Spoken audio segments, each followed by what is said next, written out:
السلام عليكم ورحمة الله وبركاته. ودنا يتكبرات وندموچنا توش ባላችሁበት የአላህ ሰላም በእናንተ ላይ ይሁን እያልኩ አሪያየሩ ደስ ይላል። ማታ ዘንቦ ነው ያደረው። አሁን ጠዋት ስነሳ እንትን ያልኩት የሆነ ወንድማችን ትናንትና አብረን እያወራ ምን አለኝ መሰላችሁ? የሚገርም ነገር ነው የነገረኝ። እናንተ እኮ አንዳንዴ ዳዕዋ የምታደርጉ ሰዎች እኔ ለእናንተ ሚስጥሬን መናገር አልፈልግም አለ። ለምን ስለው ሰው የነገራችሁን ታሪክ የሆነ ወንድማችን እንደነገረን የሆነች እህታችን እንዳለችው ብላችሁ ትጀምሩና አንድ ነገር ሳይቀር በቃ ዝክዝክ አድርጋችሁ ሚስጥሩን ከተናገራችሁ በኋላ አላህ ይጠብቃቸው የሚለው ነገር ትቋጫላችሁ አለኝ። ሱብሃንአላህ። ለማንኛውም ምን ልላችሁ ፈልጌ ነው፣ በዳዕዋው ሴክተር ላይ ያሉ ወንድም እህቶች መጠንቀቅ ግድ ይላል። ምክንያቱም አንድ ሰው እናንተ ጋር መጥቶ ሚስጥሩን ሲነግራችሁ ያንን ሚስጥር እኮ ለዓለም ወጥቶ መናገር አቅቶት አይደለም ማለት ላይቭ ከፍቶ እንዲህ ነገር ደርሶብኛል ማለት ከብዶት አይደለም። ከሌላው ሰው በተሻለ መልኩ እናንተ ጋር አማና ባስቀምጥ ተጠብቁልኛላችሁ ብሎ ነው መጥቶ እናንተ የሚናገረው ማለት ነው። ስለዚህ በጣም ተጠንቀቁ። አንድ ሰው መጥቶ ሚስጥር ነግሯችሁ ያንን ሚስጥር ዝክክ አድርጋችሁ ነገር ሳይቀር ስትናገሩ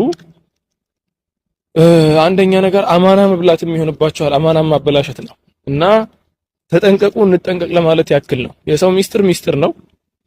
እኔ አሁን ለምሳሌ አንዳንድ ጊዜ እናገራለሁ የሆነ ጊዜ እንደሰማሁት ምናምን ብዬ ያንን ታሪክ የምናገረውን ነገር በአጠቃላይ ባለቤቱን ካላስፈቀድኩ አሁን አንድ ሰው መጥቶ ታሪኩን ሲነግረኝ ያ ነገር በጣም ተአሲር ካደረገብኝና ለሰው ይጠቅማል ብዬ ካሰብኩ ያው ወንድም እህቶች በውስጥ በኩል መጥቶ የሚያናግሩኝ ያውቃሉ።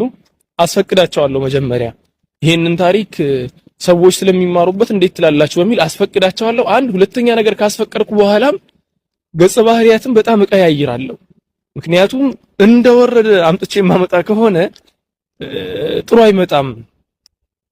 ስለዚህ ያው ገጸ ባህሪያትን እየቀያየርኩ ወይ ደግሞ የሆነ የታሪኩን መቼት ነው የሚባለው መቼቱን እየቀያየርኩ ነገሮችን እያምታታሁ ነው የማቀርበው። ወላኪን ሰዎች ይጠቀሙበታል ብዬ የማስበውን ፓርት ብቻ ነው ለማቅረብ የምጥረውና ይሄን ነገር ለሁሉም ወንድሞቼ የማስተላልፈው ምክር ነው። መጠንቀቅ አለብን። ሰው ወጥቶ ታሪኩን ሲነግረን በደንብ አድርጋችሁ አጋልጡኝ ለማለት ፈልጎ አይደለም መጥቶ የሚናገረው በቃ የሆነ መፍትሄ ካላችሁ ብሎ ነው። ከዚያ በተሻለ ደግሞ ወንድም እህቶቹ የሚጠቀሙበት ከሆነ የምታስፈልገውን ፓርት እሱን አስፈቅደን አንዳንድ ነገሮችን ቀያይረን መናገሩ አይከፋም። ይሄኑ ለማለት ነው። መዲና ዛሬ በጣም ደስ ትላለች ወላሂ ማሻአላህ። የመዲና አየር እንዲህ ነው። ማታ ላይ እንዲህ አልነበረም፣ ወዲያው ተቀየረ። ለዓለሁ ኸይር። አሰላሙ አለይኩም ወራህመቱላሂ ወበረካቱሁ።